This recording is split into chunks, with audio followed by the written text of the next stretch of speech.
Welcome to This Explainer. Okay, today we are diving into a massive, absolute game changer of a transformation. We're looking at how the year 2026 has completely reinvented what it actually means to be a software engineer. We're going to be using some brilliant insights from Jeremy Davies' foundational book, Coder and a Conductor. Now, if you are not a tech person, but you've got friends or family in the industry and you've kind of wondered, what exactly do they do for a living nowadays? Well, this explainer is made specifically for you. We are keeping it high level, clear, and absolutely jargon-free. So if you have a loved one working in software, you probably have this very specific kind of cliche image in your head, right? You picture them huddled in a dark room, massive headphones on, just furiously typing out complex code onto a glowing screen for 8 hours straight. Well, we need to go ahead and burst that bubble right now. Over the last couple of years, their day-to-day reality has drastically changed. The keyboard, it's simply no longer the center of their universe. Here's the core of it. Their job used to be all about manual labor at a keyboard. It was about memorizing these obscure programming languages and typing out syntax line by agonizing line. But today, that manual typing is practically gone. Their role has fundamentally shifted from being a typist to being an architect. They really aren't doing the heavy lifting of writing the code anymore. Instead, they're directing entire fleets of artificial intelligence to do the writing for them. And the AI does it at lightning speed. The whole economic model of building software has just completely flipped on its head. Think about the transition from the old way of working, where a human was essentially a manual builder out there laying bricks one by one, to the new reality, where the human stands tall as the conductor. It used to be that designing software was the quick part, but actually building it was incredibly expensive and time-consuming. Now, AI builds it almost instantly. So the true value lies entirely in how well the human can specify exactly what needs to be built. To really wrap your head around this, listen to how Jeremy Davies captures the transition.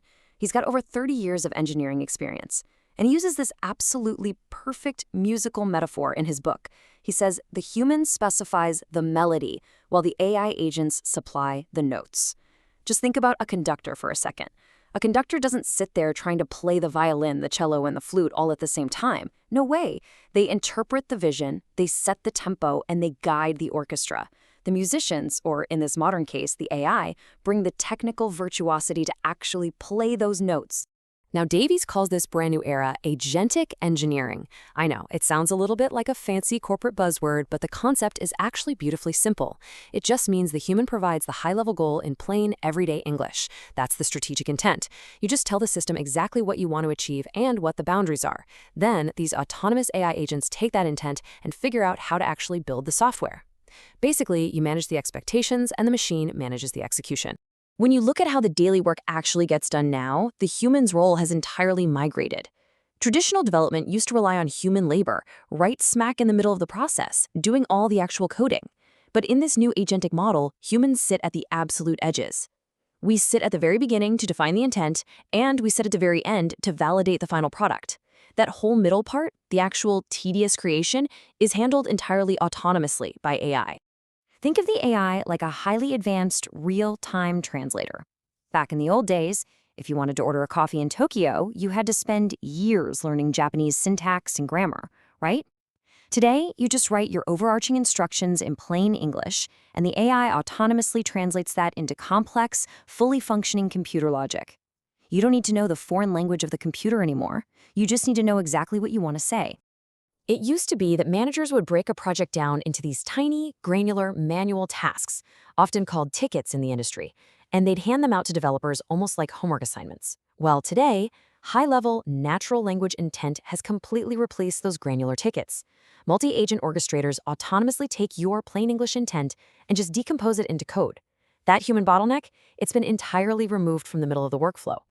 So, what does a typical workday actually look like for your tech friend in 2026? Well, first, they spend their morning carefully specifying a strategic business goal. Then, they hand that over to an AI orchestrator. And honestly, while your friend steps away to grab a coffee, specialized AI agents furiously write and test the code at machine speed. Finally, the human steps back in to really carefully evaluate if the finished software actually meets the goal they set that morning. The job is all about evaluation now, not typing. Because of this massive shift, the job titles themselves have completely transformed. The The traditional software engineer is fast becoming a thing of the past. Today, they are an architect of intent. Their daily focus has shifted away from, okay, how do I write this specific line of code, to how do I define what to build with such extreme precision that an AI can flawlessly execute it. It requires a massive amount of strategic thinking and big picture problem solving. It's a totally different mindset. Now, this does bring up a really fascinating challenge, something known in the industry as the junior developer cliff. Historically, entry-level engineers learn the ropes by doing all that basic, repetitive typing work.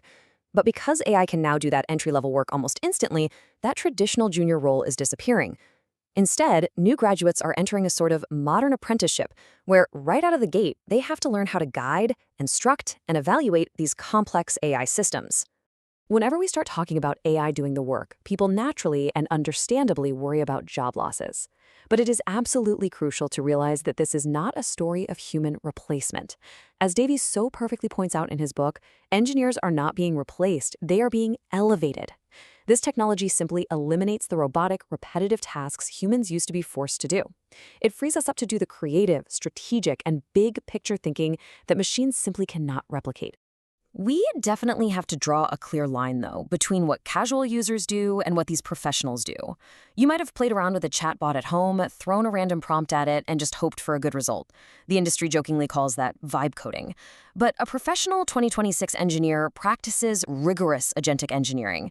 They don't just chat, they design really strict constraints, provide deep business context, and set up automated quality gates to ensure the AI orchestra follows the rules exactly.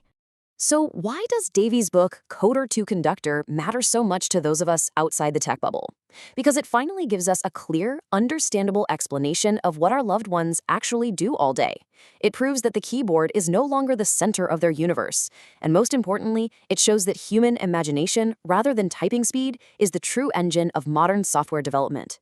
The barrier to creating amazing things has literally been shattered. Which leaves us with one incredibly exciting question to ponder as we wrap up this explainer. If machines are now doing all the heavy lifting of writing the code, and humans are entirely freed up to focus on the big picture, what impossible things will human imagination choose to build next? It's a pretty wild thought, right? Thank you so much for joining me on this journey through the great software shift. Keep learning, keep questioning, and I'll catch you on the next explainer.